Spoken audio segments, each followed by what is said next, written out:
really, we kind of put out the call, do that.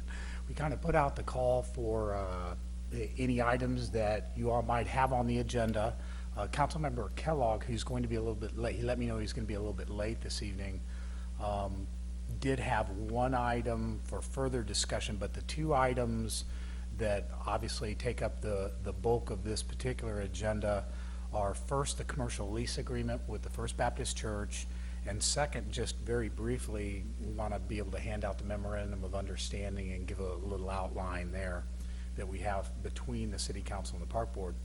As far as the commercial lease agreement is concerned, what we did send out to the council is the clean version in your packets of where we're at to this point with the First Baptist Church relative to the MOU. The last time we came together, and of course, the board for the First Baptist Church hasn't seen that version yet, but in conversations with the pastor the last time, these were kind of the things that we kind of felt would be common ground.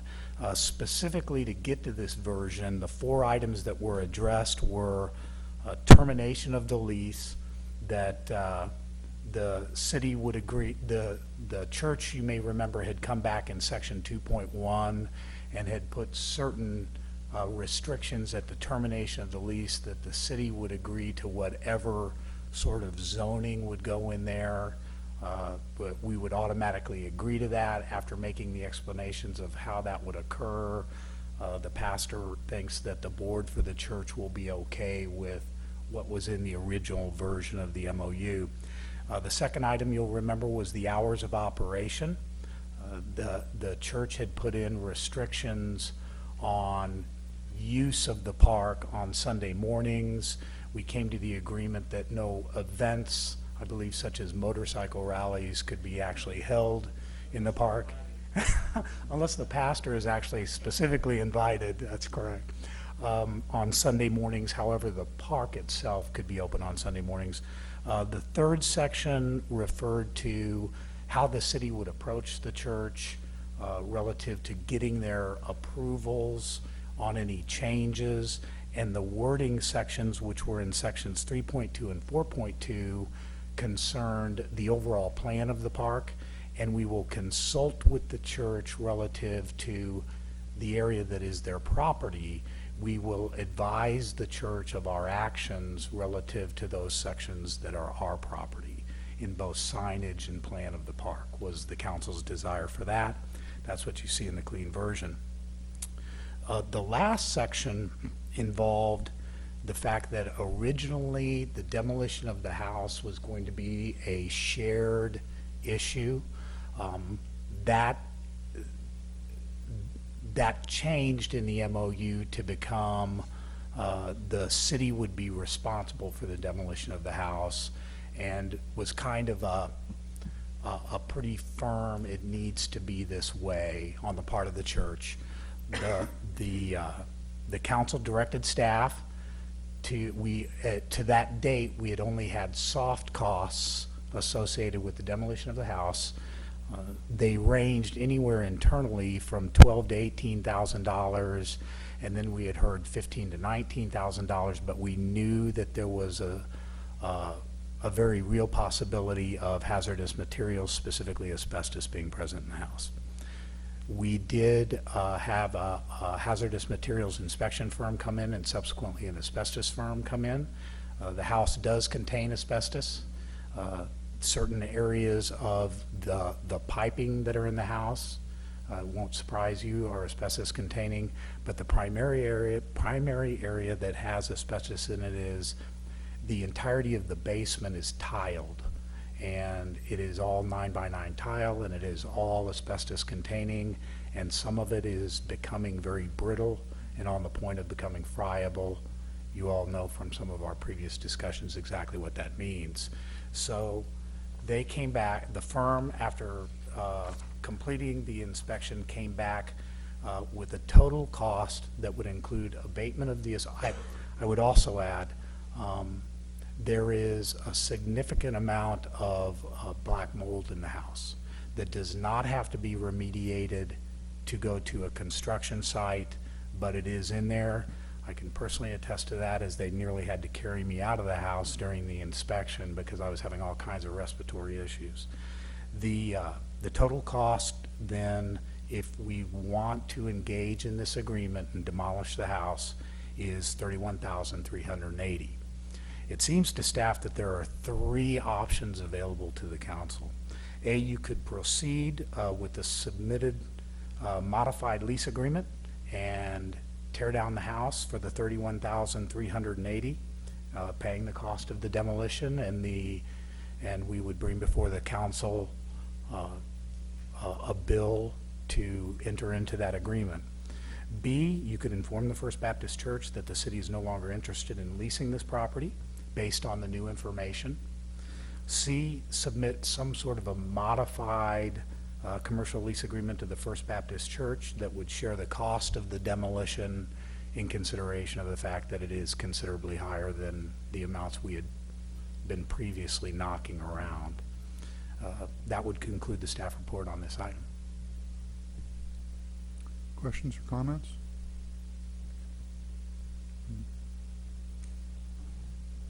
And I apologize for being late. Got your 3 options. Does staff have a recommendation on which one they think is the best one? Nothing like putting you on the spot,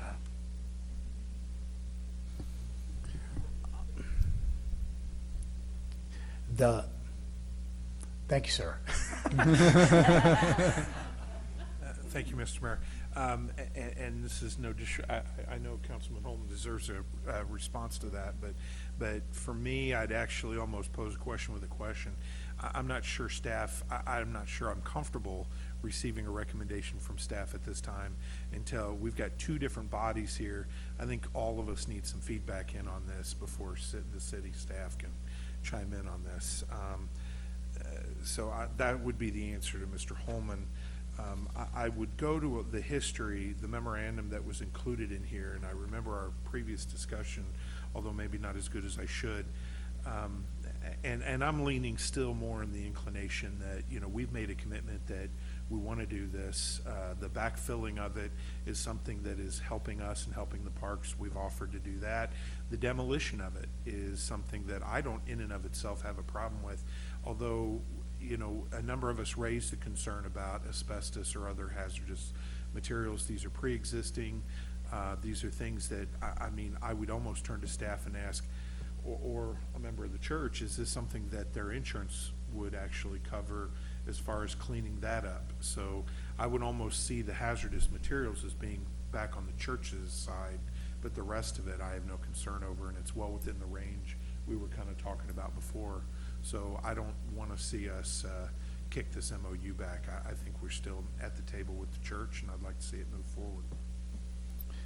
If I may, sir, obviously the house is not in our possession, so if any insurance were to pick it up, it would be if the First Baptist Church happened to have a hazardous materials remediation or presence clause within any of their insurance policies, and we have to double check that with our insurance company. I don't know if our insurance does have that clause in it, but we can check and find out. There's no reason why we can't do that. I'd be glad to. Other comments or questions? Am I correct in assuming that that we would ask the church to pay part of the removal of the house and the removal of the asbestos, or are we thinking of taking on the whole cost of $31,000 and some dollars?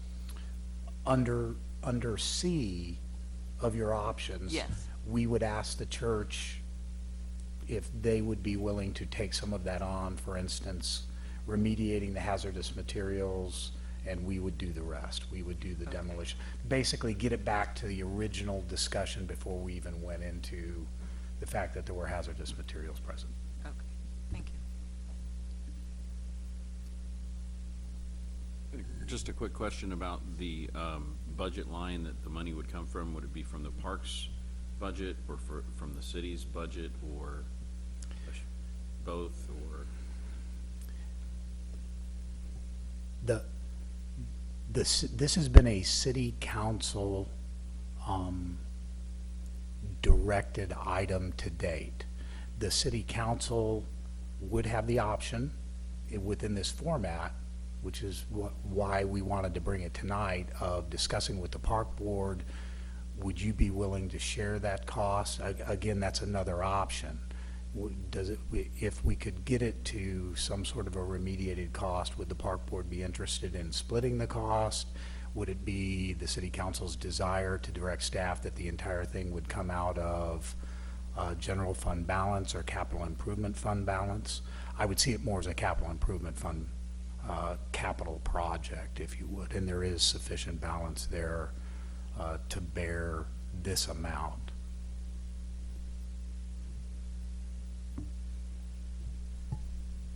Well, first off, I don't believe farmer's market's not a part of the park system yet, right? Correct. All right. So that consideration for possible share of cost would be factored in as if it is part of the park board's responsibility. We would that would be something, yes, that probably could be considered.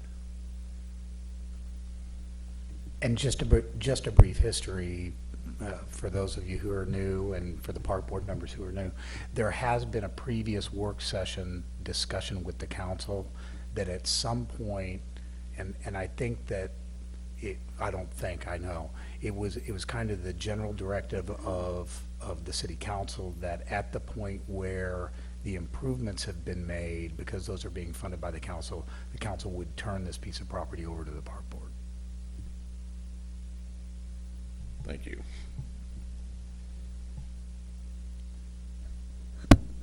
I have problems with the city paying for this.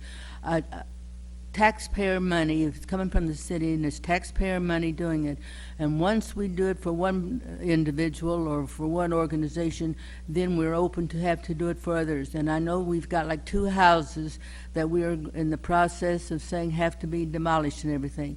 If we pay for this, then we are obligated to maybe pay for the other. And I think we should be very, very careful when we start using taxpayer money for anything that is not a tax-supported item. And I understand where you're coming from, but that's my feeling about how we spend our taxpayer money. I would like for us to go slow and easy on this. If the rest of the council decides we need to do it, then I think we should not be in any hurry to do this, because there are other items that, for instance, I am concerned about the toilets issue. We have a building there that's not very far from the park that already has them there. Can we go ahead and use that instead of something, because we can't use the one there at the church because of the mold and the asbestos and everything. So, as you all know, I have talked at the last council meeting, I talked against it, saying I think that we're spending too much money on 69/10 of an acre when we should maybe be spending a little bit more for neighborhood parks. That is a concern that I have expressed before, and I still feel that way. Has nothing to do with the church, but it has to do with the location. I don't think that's the place for us to spend a whole lot of our money.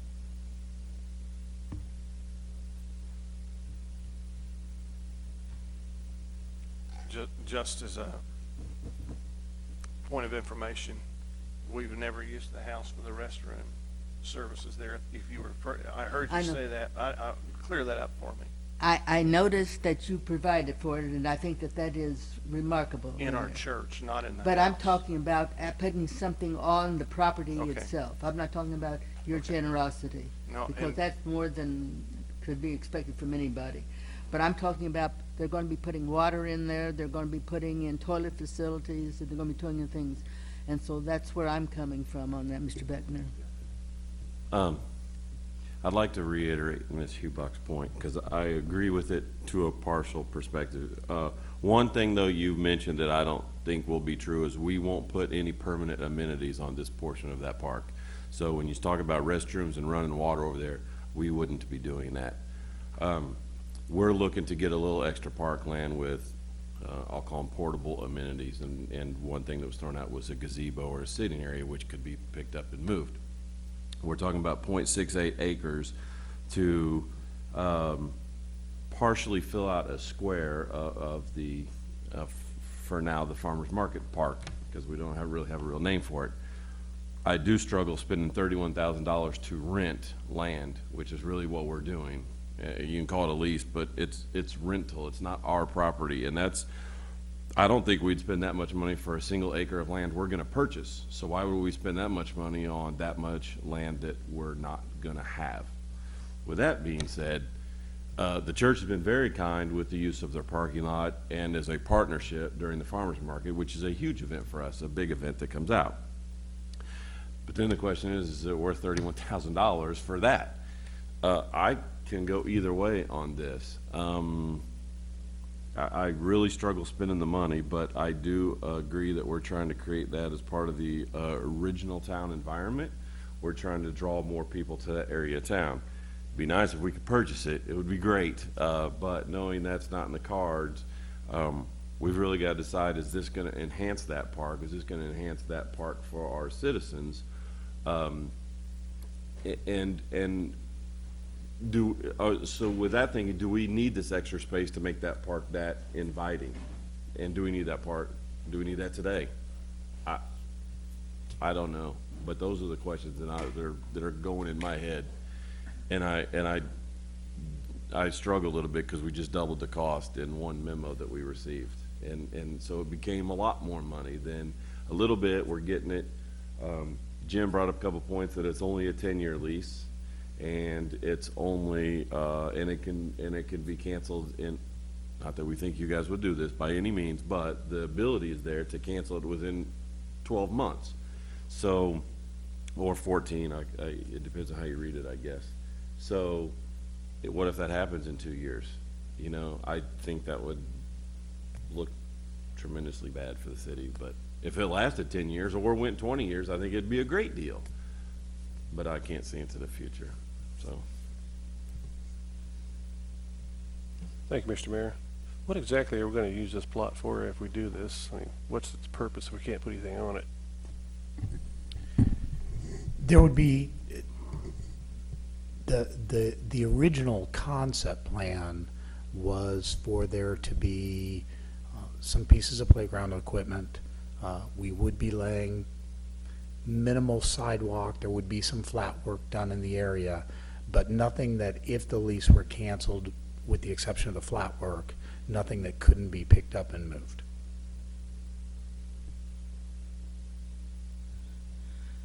It seems to me, we've talked about, what was it, 190-some-thousand was on the concrete and everything, and then there was 150,000 was going to be for the pavilion and everything. If we're spending that kind of money, then we better spend some money to put in toilets and put in water. We shouldn't expect the Baptist Church to always be there for us. When we're willing to spend that other kind of money, we should be willing to spend a little bit more and have what we need in the way of the amenities. I don't think it is. I don't want to interrupt, but that's in phase 2 of the park, and that is on the northern half of our side of that park. Okay. So it's in our concept plan, and it's there, but it's not going on to the church's side of the property line. It would be on our side. Okay, good.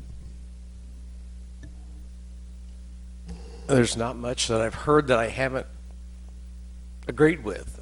Valid points across the board. From a purely business standpoint, I don't like this deal. It doesn't make sense. You're exactly right. However, this is probably the biggest visioning project we have on the table and in the works right now. And it's kind of ironic, Pastor, but I think we should take a leap of faith and go forward with this. I think we've got some good things going forward. One of the best things I think that you guys did was to bring in-house staff to work on this project, and I've seen the speed that it's gone much faster than what we do when we bring in outside help and have to go through that bid process. And I think some good things are moving forward. This is going to be one of those things that, and I'm going to steal your term, Derek, it's one of those small victories we're going to give back to the city, and we're going to give it back a little quicker.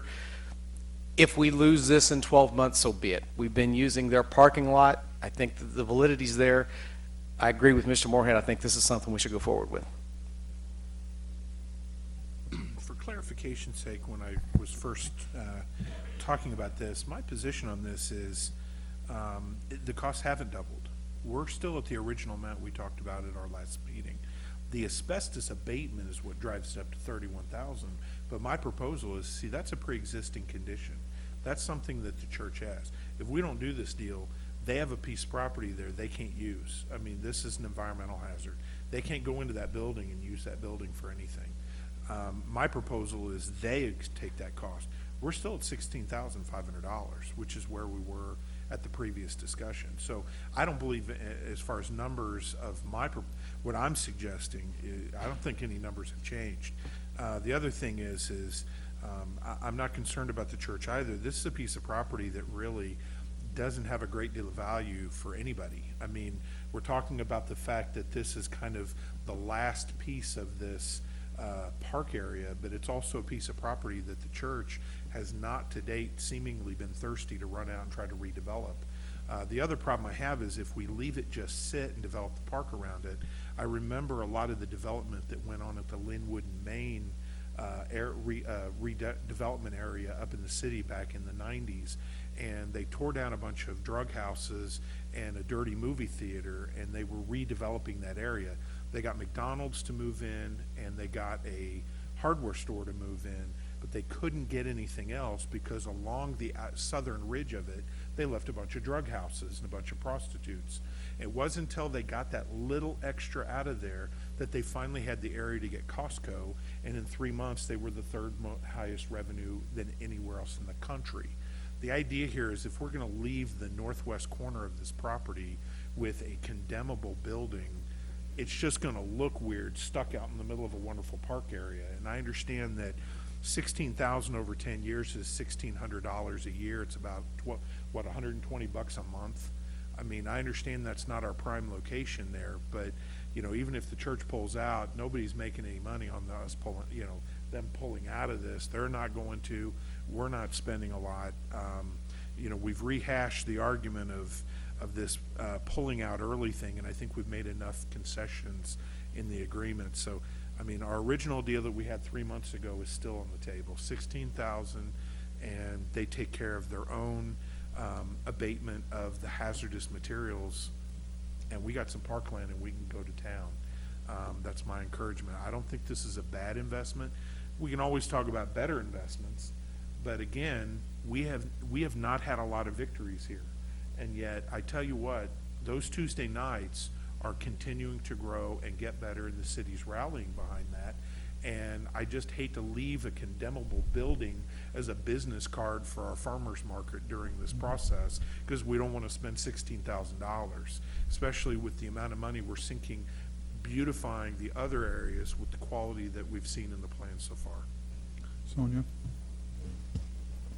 I like this plan, and I'm in favor of the plan.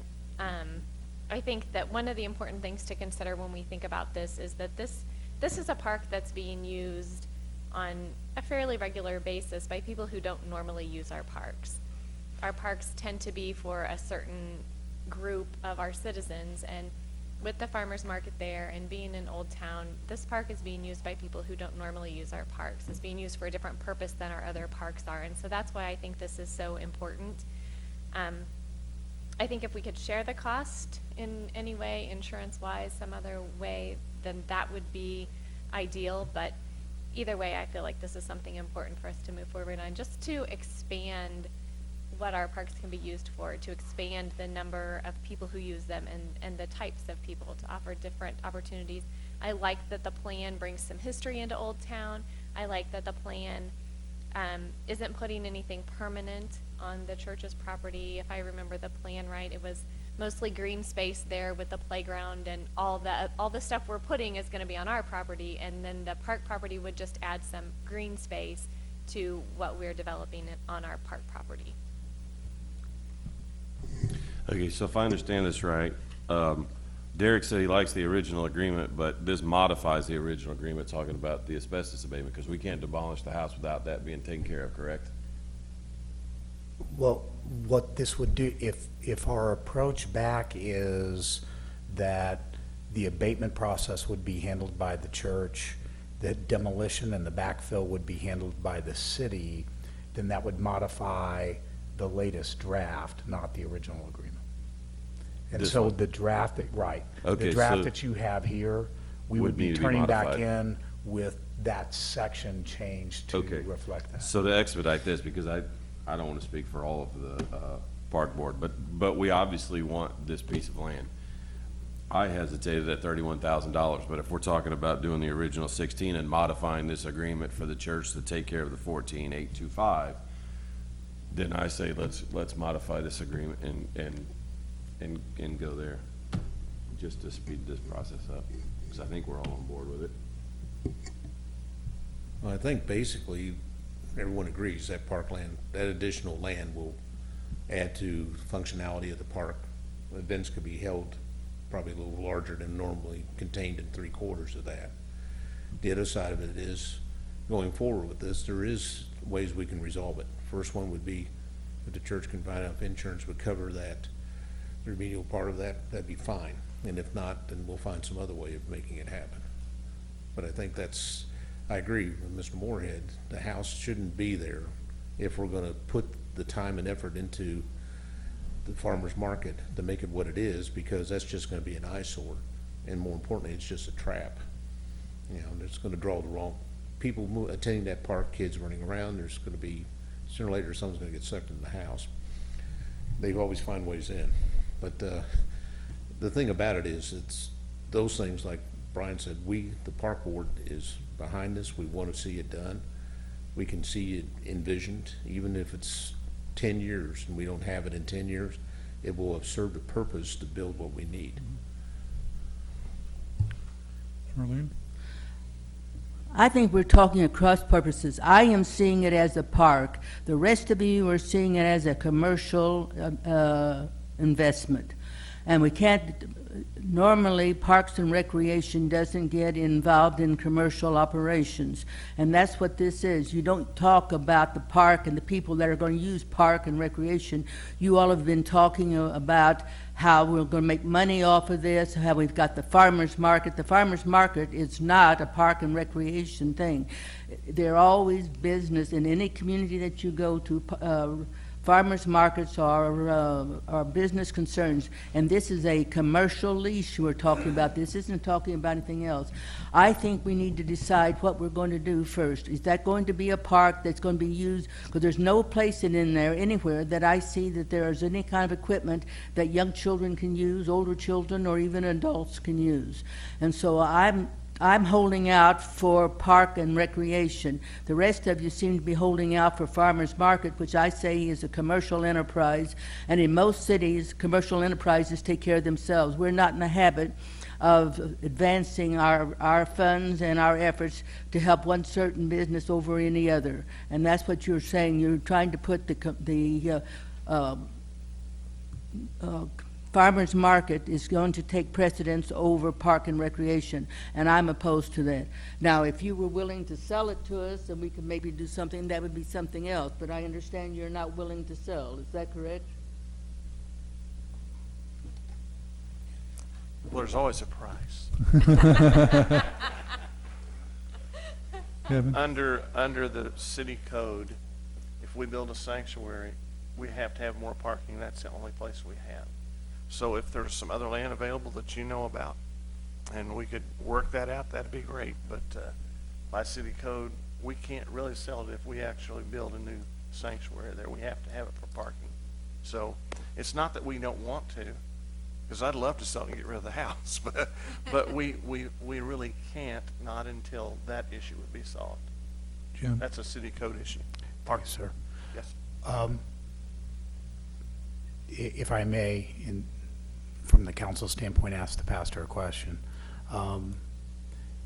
It's my understanding that there is the possibility that at some point in the future, certain other areas in and around there may become available to the church. Would the council entertain wording to be inserted into this memorandum of understanding that gives the city, if the church was interested in selling, first right of refusal? we'll have that inserted. Kevin? Thank you, Mr. Mayor, and I apologize for my tardiness tonight. No disrespect or anything meant by that, but I was tied up. One thing that I do want to voice in, I was here 3 months ago, and you know where my stance is. I had some reluctancy to spend public money on this property because of what we went through with the dog park. I'll leave that alone. I think this has very good merits. I like what I'm hearing. I like what I've heard since the last meeting. Thank you for coming again. We're having a very good discussion here. The thing that I do want to voice in on is that, not to be argumentative, but I do not feel that our farmers market, for the lack of another term, we're all talking about the same thing. When we say farmers market, we all know we're talking about the same thing. We're talking about the park on the south side of the church, used for the farmers market. So it's, for me, a place setting in a name. Yes, me being Mr. Conservative that I am, I would love to have a business come in and develop this, but I don't see that happening. I have not seen that happening since I've lived here in Raymore. I don't think it is advantageous. If it was, somebody would do it like what they've done down on the River Market in Kansas City. Minus of that happening, I feel that we have reached something, and we've staff and us working together have reached a point to where we've gotten a good thing down here. It's growing every year. It's growing weekly. And in the absence of the commercial businesses coming in and doing this, I feel that it is a good place for us to do this. Nobody's wanting to do this. We're not cutting anybody out economically. We're not duplicating services that I feel in my core self that the business community should be taking care of. I still feel that, but I don't see them knocking on our doors to come in and do this. So I have really no problem with that. My problems are other than that. But I really like what I'm hearing tonight as far as these discussions go on further, and that's my input there. Well, and I'll try not to belabor this issue. I guess I'm not understanding the commercial aspect of the discussion, and at least that was not my intent. I've not heard a lot of talk here that we're trying to make money on this property. I understand that the farmer's market, some people make some money off of that, do sell some things. For me, I see it as a community gathering, and that's what I see growing. I go out to the farmer's market, and there are activities out there. There's a band that plays, and people come out just to walk their dog. And I know that, without speaking for the park board, I know that I've heard kind of whisperings about expanding activities, like having just bands and other activities that don't necessarily involve athletics. So it's just a nice central meeting place. I mean, this could be a rollover spot for some activities for the fall festival. I mean, it's a nice place for people to gather. And I guess I'm not quite picking up the history of the desire to use this for commercial reasons. The city's actually paying money. We're not making money actually on this. So I'll cede to Mr. Harris. So it's not a commercial business that's taking place at the farmer's market. It is a program that Parks and Rec puts on. We do collect a fee from the people who want to rent a spot there, and we use that fee to pay for entertainment. We have for lack of a better term, a director or a manager that's there watching the event and taking place. So I don't get the commercial aspect of it either. And we're renting green space to open this up. Now, right now, I will say our biggest event, and probably about the only thing that happens, is the farmer market, because we don't have anything else there. We don't have restrooms. We don't have playgrounds. So we don't have people coming to that park. Right now, we call it the farmer's market because that's really the only thing that happens. But when it gets rezoned to be park property, we plan on renaming that. Right now, it's not park property, so that's kind of why there's a little hesitation about what should we do when it's really not our property yet, as Bill mentioned. But the plan is to make it a park, and it will not be a large park like Memorial Park or Rec Park, a community park. It's going to be a neighborhood park. It's too small to be anything else. Now, it does have the farmer's market, which is an event that takes place there, and other events can take place. I know the original concept plan had a gazebo there, you know, maybe somebody wants to have a reception, and I couldn't imagine having a wedding reception outside and risking the rain, but maybe they want to. Picture spots. I know a lot of people have mentioned a picture spot. Maybe we design something so somebody can come out and take pictures. So I am the same with Mr. Moorhead. I don't get the whole commercial aspect and losing it. Now, I understand I don't want to spend any public money on private property. I've heard that mentioned for a couple of different projects we've had. But there's also a turnaround of public-private partnerships. And because the public can't just pull money out wherever it wants without making everybody mad. And private entities sometimes struggle with their own money. So you start to form these partnerships that are good for both sides. And I think this is one of those, assuming we're not going to spend the full 31. So Other I comments? hope that answers everything. Other comments? I'd just like to say, I'd like to see it work. And I don't know how that's going to work out, but I'd like to see it work. I think it's a benefit to the city, but I think it's a benefit to the church as well. I don't mean financially. I just mean I think we help each other in the process. And so we will check to see on insurance what that might look like if we have that possibility.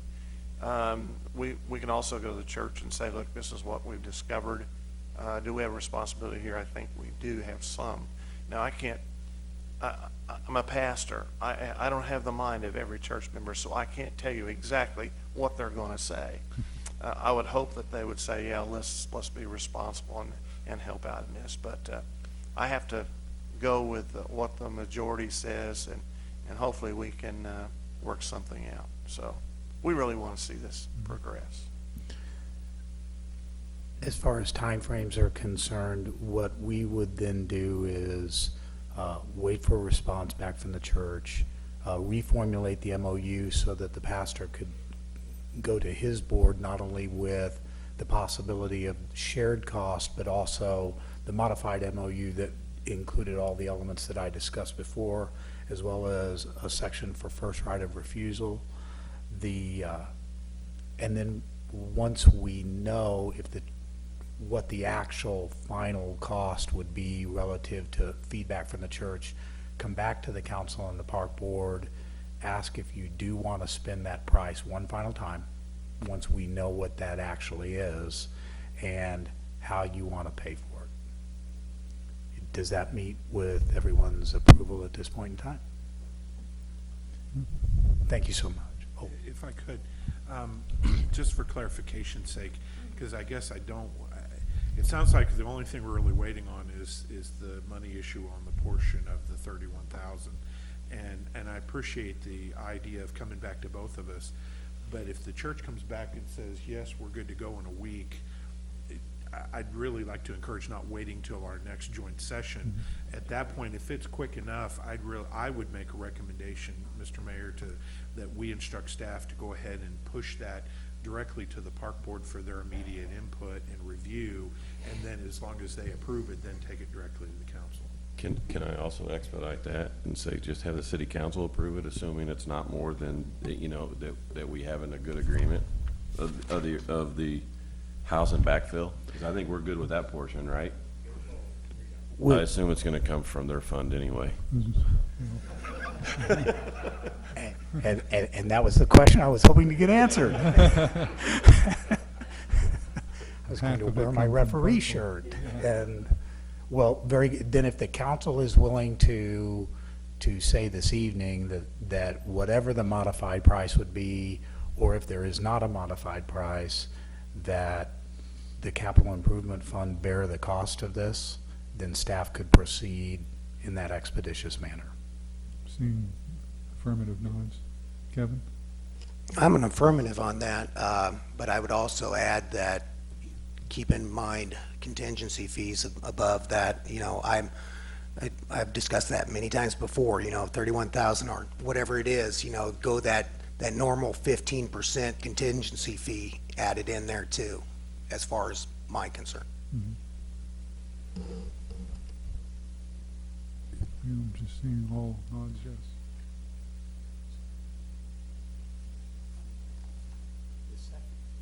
The second item on the agenda for this evening and this is just a very, very brief one, is, as I had discussed within the context of the agenda item, it has been a considerable amount of time since either the council or the park board has had the opportunity to review in global aspect the memorandum of understanding between the two of you.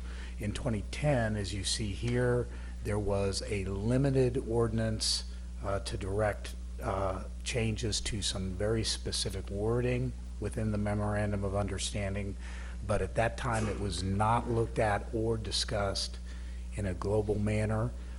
Thought we'd pass it out for you all to review and to take a look at. And during the course of the next quarter, take the opportunity to have discussions within yourself. I would, of course, be having one at a future work session with the city council just before the next joint work session to get your feedback on the memorandum of understanding itself. If you'd like to see any changes, I'll be working with Nathan Mustine to do the same with the park board, and then would anticipate that at the next quarterly joint meeting in June, which is the second meeting of June, that we could come together and discuss any changes to the memorandum of understanding and the memorandum of understanding itself, if everyone is okay with that.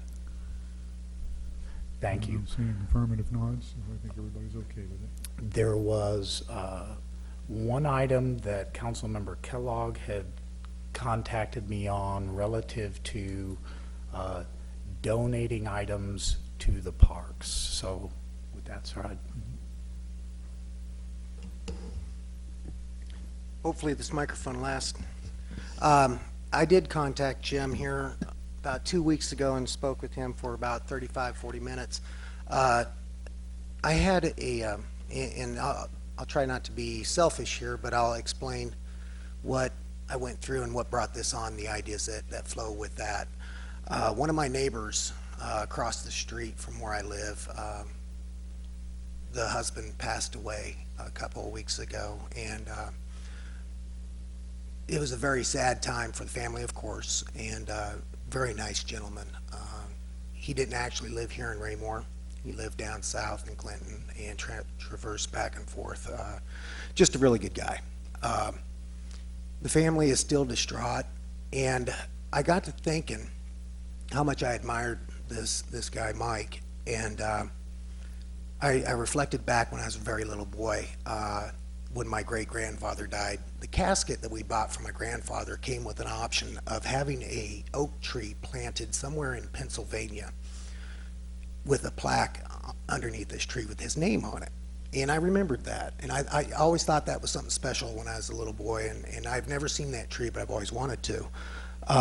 As I got to think about Mike and the family, the kids, and all of that, I was wondering, do we have something like that we could allow the family to memorialize their lost loved ones?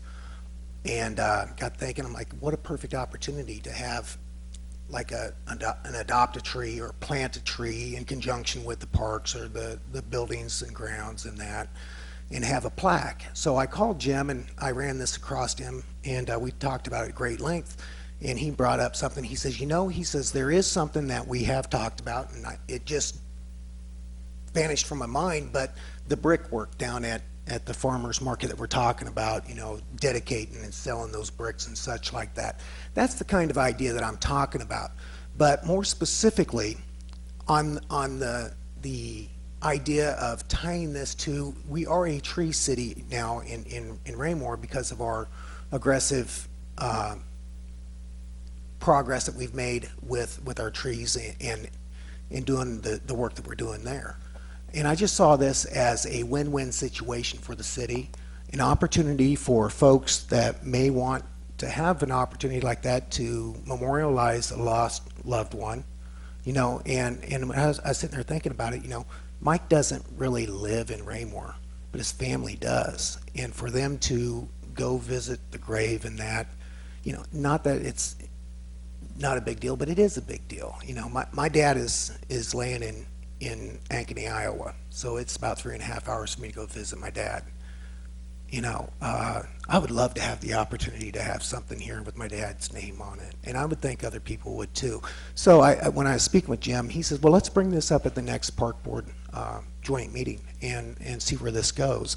So that's kind of my little speech there, and where my mind is. I'd be willing to take questions.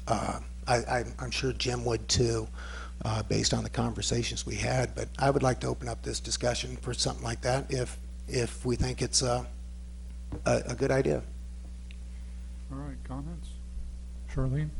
When the first park was created, I was on the park board at that time, and what we did, and one of the ways that we had of raising money, we asked people if they would donate for a tree, and people did, but unfortunately, by the time they donated the trees and everything, there was nobody there to take care of them, and they gradually all died out. But in Memorial Park, all of those trees that were in there were planted as the result of a memorial to somebody in the family. And so when you start doing that, you've got to remember it's not just the starting, it is the maintenance that comes afterwards. Now, if you're interested in something like where you do, a lot of places do bricks, and they put the people's names on it. If you want to do something like that, you pay $1 a brick or $5 or something like that. If you all are interested in that, you could consider it. But if you're not, remember, everything that you do, there's going to have to be a maintenance cost. And are you prepared? We thought that when we had about, I think it was 30 trees that were given in memoriam, and I don't think there are very many of them left now, and they just said they died. When they were planted, the fire department came in and watered them for us for that first year, but after that, the city took over and the city didn't do much with it, so I'm not in favor of doing something that we cannot maintain. If you want the Art Council to take a look at something like this, or the Park Board, that would be all right. I just wanted you to know what my past experience has been with it. Other? Jay? Thank you. I think it's a great idea, Kevin, and to Ms. Hubach's point, you do run the risk of the tree dying. To that end, I would like to ask your permission to hear from Mr. Rulo. He's our in-house expert on trees and care, and his department would be the one that would have to bear the burden of this, and I'd kind of like to know what his thoughts on the feasibility are.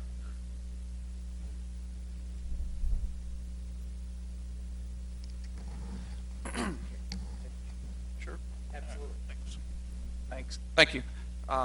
This topic has come up several times in the past 7 years that I've been here. I've been involved with them before at other cities. I have several copies in my office that we have gone over and talked about. I think this, if we want to move forward, I would definitely say that we take it to the tree board and let them kind of run this, run it out, bring up a sample, and then bring it back to you all. I think it's a great idea. There is a lot of maintenance costs to this. Normally in the other cities, and it kind of throws some people off. When you bring a memorial tree, it's kind of like a memorial bench program. You usually pay double or triple the amount of that tree, knowing or predicting that it will die and you will have to replant. And then it covers for the maintenance of watering, mulching, trimming, the whole 9 yards. One of the other problems that does come up, it's a sad thing, but we do have vandalism, and we have quite a bit of it here in this city. When we have a plaque, my suggestion would be that we don't have a individual plaque at the bottom of a tree that shows ownership. So if something does happen to it, my tree got vandalized, I want you to take care of my tree right now. What they've gone to in the past, say, 10 years is something that might go up in the front of City Hall, and it's like a big, very, very nice brass or something, some type of good-looking tree. And when you donate it, you basically get like a brass leaf with your name on it. That's way it's either here or it's centralized in a park. I've seen them on a huge rock, and then it says in memory of my loved one or something like that, and then you get a plaque that's attached to the rock. It saves on vandalism, it saves on the maintenance with mowers, weed eaters, trimmers. I would just, we need to take all that into consideration if we're gonna go forth with this. I do have a tree board meeting tomorrow night. If you would like, I can bring it up, talk about that, and go from there. Mr. Mayor, may I? Steve, thank you so much for the report. Absolutely. I would like to have that. I'm not directing you. I'm directing this guy over here to direct you. But if I can, I will plan on attending that, because I'm definitely interested. But I don't care who does it. I just think it's worthy enough for me to spend time here tonight to talk about, in my opinion. So I would like to see whatever avenue we have to go to do this. I really like your ideas of having the bronze leaf at a central location. So good input. Thank you. Derek? I'm not trying to steer the talk away from trees. I absolutely love the idea, though, and the idea of a brick or something more permanent, working with, especially with our possible farmers market development. We're talking about an area that's going to bring the community together. I don't think it's just loved ones. I have a brother to memorialize who passed away in 1983 here in Raymore. The newspaper this week thankfully presented my father, who was a city councilman 32 years ago, and many of us are playing with the things that he has done for the city back then. So it's not even just to memorialize the deceased, but what about the living legacies and the people that we have in this town that have made contributions? And I could easily see with this farmers market growth, having all of us putting in something. I mean, think about taking your family up to a park where you have that contribution. You're there on that brick as well as enjoying the event. So I don't think it's just it is to memorialize our loved ones, but I think it could be more than that. I'm not against the tree idea, but I guess I'm kind of leaning for something a tad more permanent. But I'd like to open it up. I encourage we open it up for any suggestion, but I love the idea. I thank Kevin for bringing it up. I love trees, and I know that Steve will present it tomorrow evening, and I really do like the idea of memorializing our loved ones through planting a tree. Hug a tree.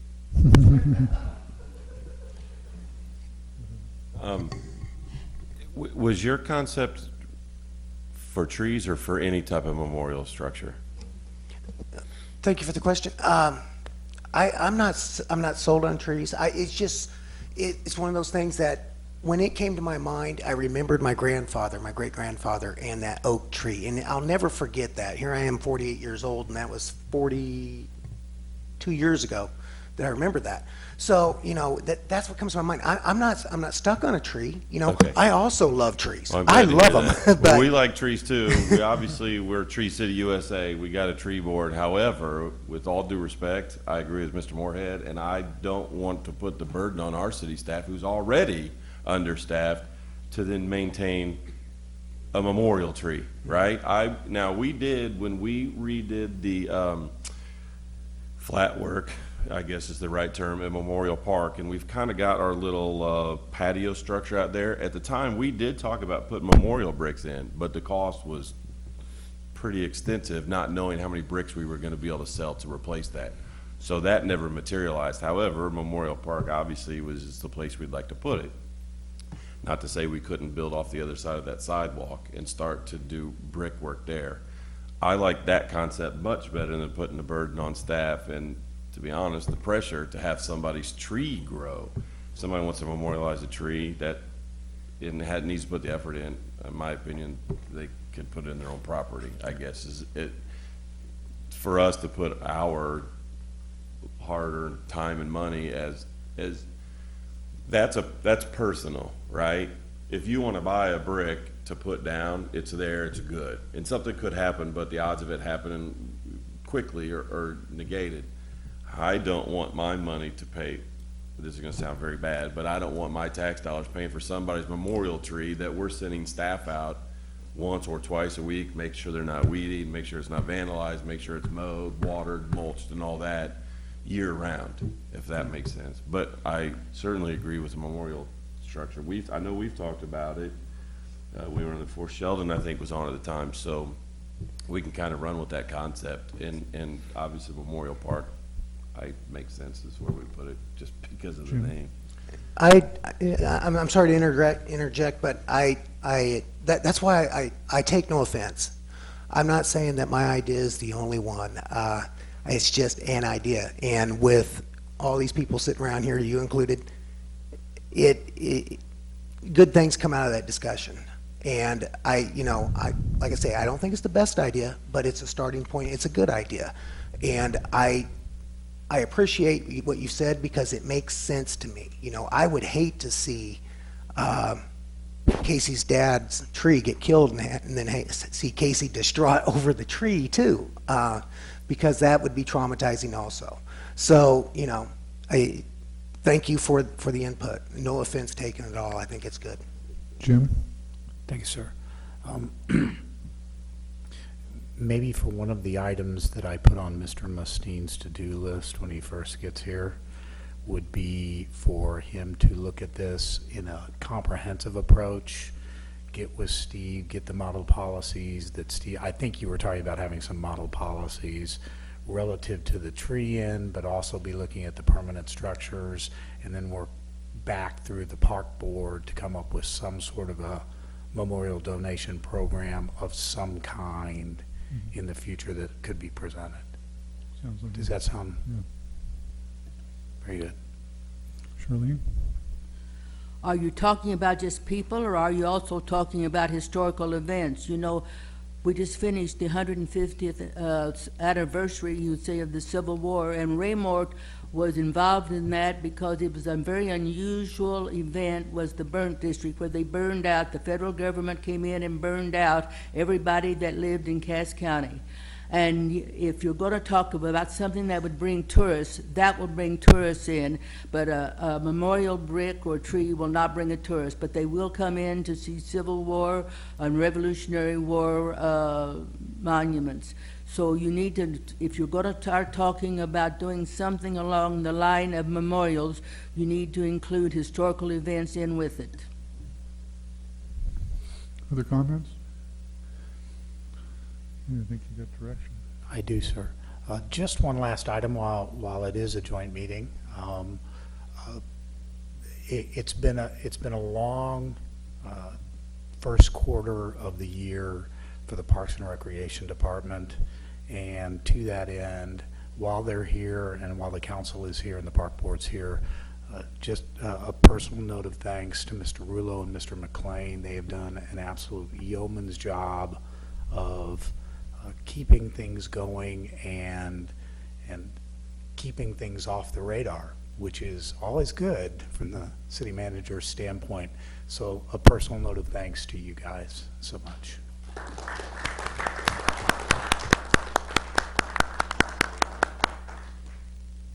Sir, that concludes the agenda items for the joint meeting. Okay, well, thank you, Park Board, for coming out.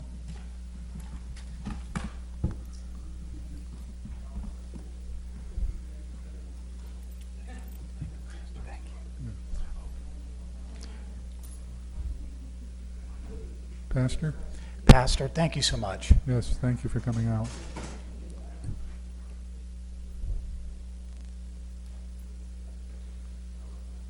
All right, we have another item on the agenda.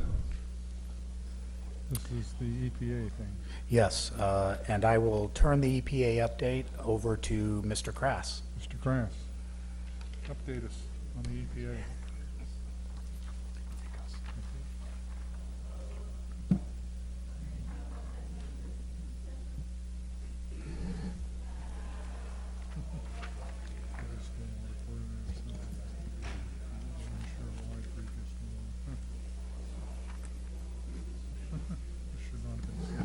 Go ahead, Mike. Yeah, I'm working on it. I'm waiting for everybody. Just knock yourself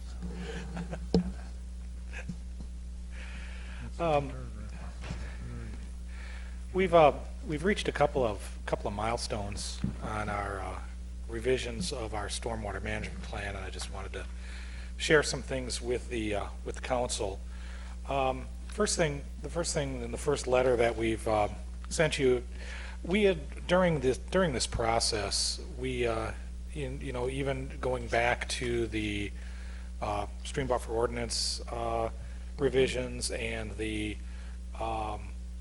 water quality ordinance and up to and including the stormwater management plan and the settlement documents with the EPA, kept getting comments from Ms. Wallace at the Department of Natural Resources, and we felt fairly strongly, and our attorney felt fairly strongly, that what was being expressed coming out of that office was not the official opinion of the Department of Natural Resources.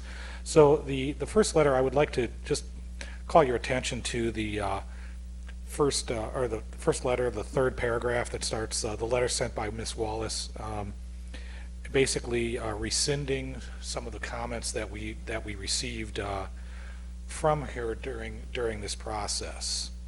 The second letter, please keep in mind that none of the agencies that are involved with this or that have oversight approve our plans or anything like that, but as part of the process, the current environmental scientist, who is the stormwater protection program manager, states a review of the stormwater management plan was conducted on March 9th, which found the stormwater management plan to be adequate. I'm going to take that as high praise from the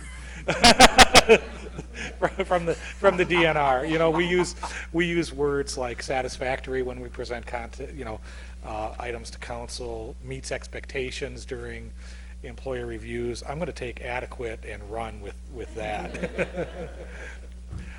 In addition, I think the similar things follow with the Environmental Protection Agency. They made a statement to our attorney as we were discussing, and I'm going to paraphrase, as far as they are concerned, the stormwater management plan is done and suitable for public release and review.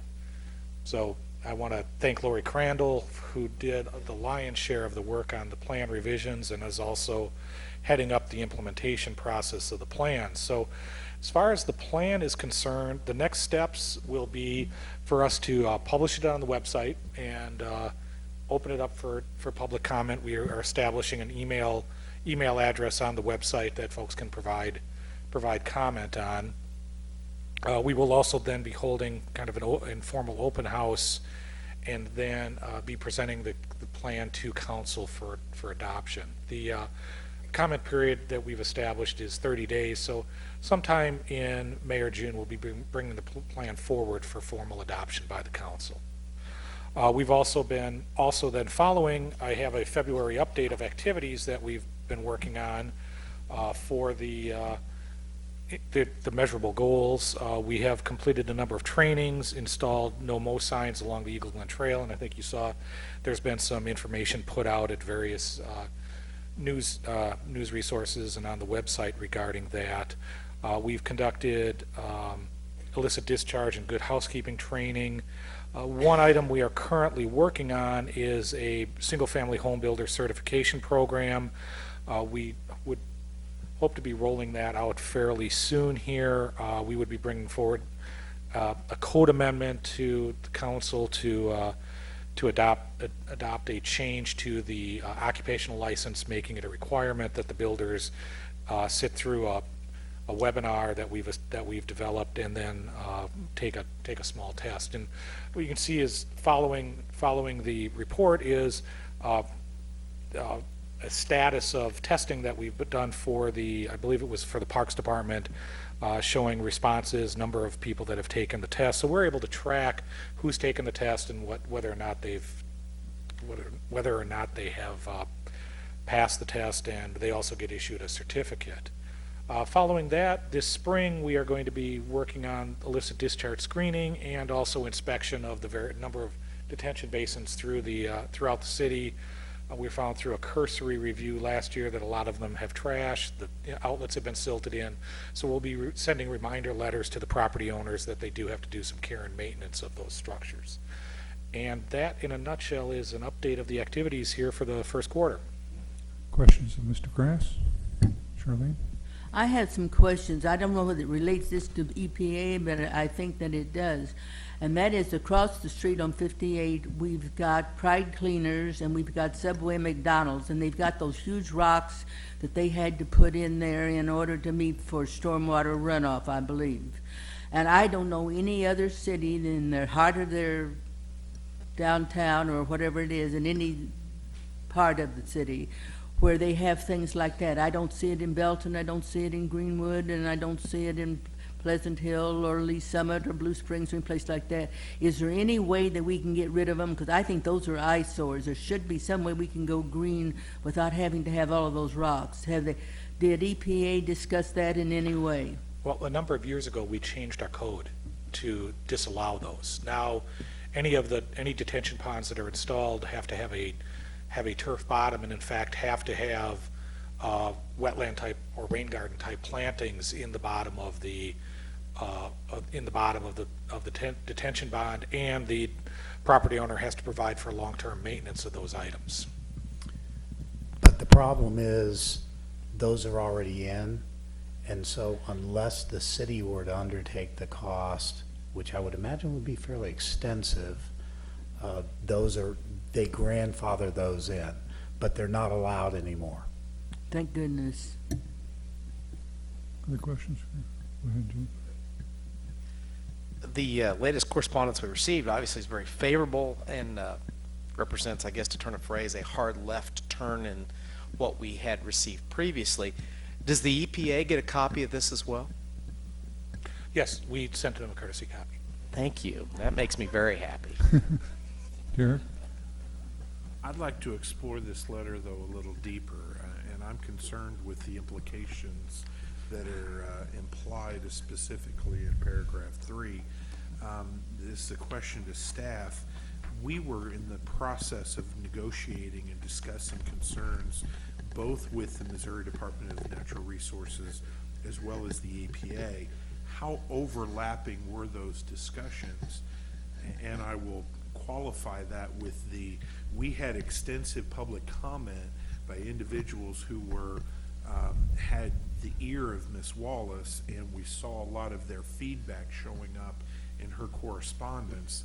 And now we find that and I don't want to qualify the letter that Ms. Wallace sent, that's for other people to qualify, other than it is not the official opinion or statement of the department, which really concerns me, because did some of what we dealt with the EPA, was that prejudicially affected by the actions or comments by the Department of Revenue, or Natural Resource, sorry, Freudian slip, I deal with them on a daily basis, and they're just as problematic, but the DNR, and how is our, maybe this is a discussion for executive session, but could our EPA negotiations have been prejudicially affected by an inappropriate letter by the DNR? And if the DNR, if somebody within there would have actually created an official opinion or statement of the department, as Mr. Abbott has, would we have had the EPA settlement and issues that we had? You go first, then me. I'll reverse that myself. Okay, thank you. The concern we had with the letters were they were coming in after the fact. So we had worked everything out with the Environmental Protection Agency through the process, through the settlement, through their process, had reached an agreement with them, and if you recall, it was brought to council for approval, and then it was published. Our concern then came because through this, the DNR was supposed to have been in the loop, and there is language in the settlement agreement that has a parallel path. Then we were receiving comments on the settlement agreement from the DNR, which was basically on this person's last day in office because she had retired. That's what raised our concerns, is that these were hanging out there, but it was already after, the timing of it was after the EPA process was closed. But if I may kind of, and this isn't a challenge of you, Mr. Krass, but it makes me question if the opinion, which is now identified as not the official opinion or statement of the department, Ms. Wallace's opinion did not change.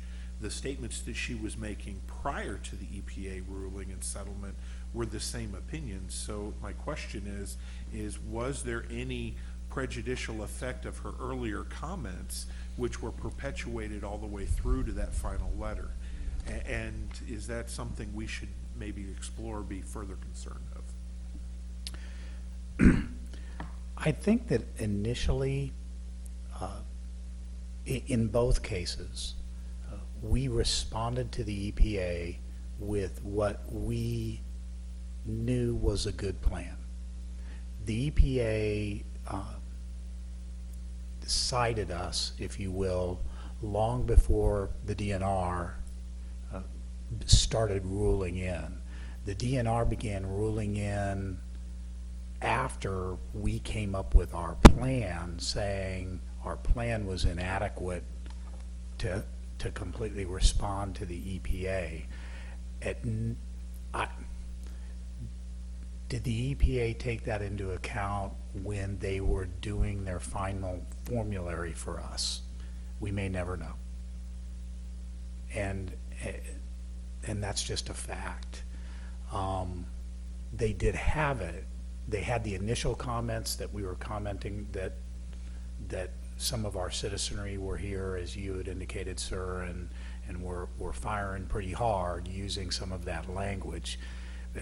We just can't say if the EPA actually used that in the final formulary. There was a lot of negotiation that went into that and a lot of gray area.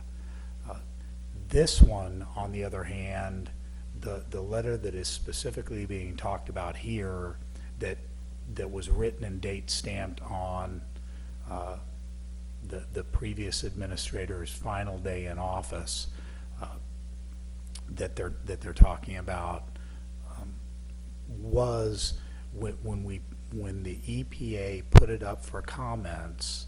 They even contacted us at the time and said, it's very unusual, correct me if I'm wrong, Mike, but it's very unusual that we get comments at all on this, ever.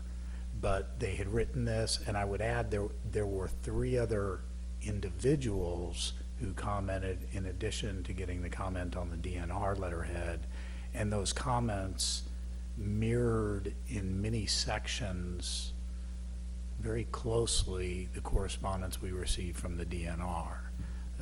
So there was clearly some conversation that took place there. But the EPA at that time said, unless we receive a petition associated with these, we find them to be unusual and we're not going to do anything about them. So at least in the second instance, we know the EPA indicated it didn't affect us. First one, we do not know. As a final follow-up, and again, this is actually not a criticism of staff, it's my concern over this letter, because, and I'll borrow something you said, Mr. Fairborn, about we may never know. Again, this is what I'm trying to speak out about, and if anything, just to the council or any resident of Raymore, because we may never know if that EPA matter that we wrapped up would have resolved itself in the same way. If we have a demonstration of a possible state employee acting ultra vires to their authority, is it possible, and again, to borrow your phrase, we may never know to what degree the fruit of the poisonous tree may have occurred much earlier, and to what conduct or what statements tainted this case prior to then. And I just wanted to make a public statement of that effect to say I'm disappointed, because I mean, we sat here meeting after meeting. I mean, we sat here for a year with the staff just being beaten up constantly to try to get policies where we're seeing work product, but people are criticizing, saying we're not seeing any work product. And now we're finding the very criticizers doing something that I would offer only a personal opinion that this is something that is actionable against them. And so in defense of the city and our staff, this is sadly disappointing, and I'm sorry that the city staff had to endure this. And it's nice to see, and I appreciate Mr. Abbott at least making some recognition of that, but I'm very concerned with what this city has had to endure over this, because I think this is more than just a, hey, we're sorry, I'll write a nice letter and find you adequate. I think that this city has endured a lot more than that, but. Mr. Mayor? I'm going to chime in. I fully agree with you, and it's concerning. I don't want to say frustrating, but it's concerning. Living through that history, you know, it wasn't that long ago, but it was a long time coming to get to this point. It also, I think, would be beneficial to say that we as the council, many of us asked, what can they tell us? We asked for their input to help us through that, and they absolutely refused. No, that's not our job. That's not our job. That's your job. That's your job. So we did everything we could. I'll go to my grave feeling that we did our due diligence, and for them to do this, it is concerning. I don't want to say it's a slap in the face, but it's a slap on something. So. Thank you, sir. What staff would assure the council is, we have a plan that we think is an excellent plan. Mike and his staff are on that plan every single day, and we will move forward with a good plan that's going to work for this city. Other comments? Thank you, Mike.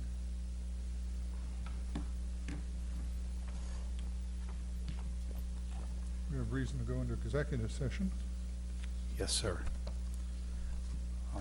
Entertain a motion to enter into executive session for,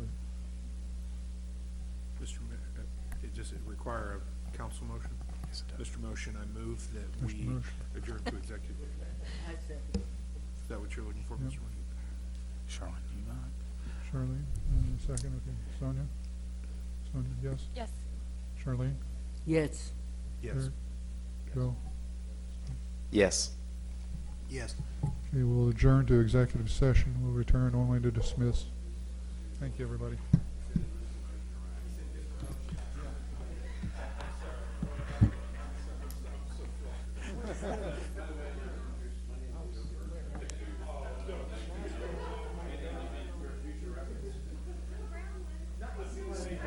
It's the same guy. Daryl set some traps. We'll set some traps. He did it during the Arts Commission meeting the other night. Right in there.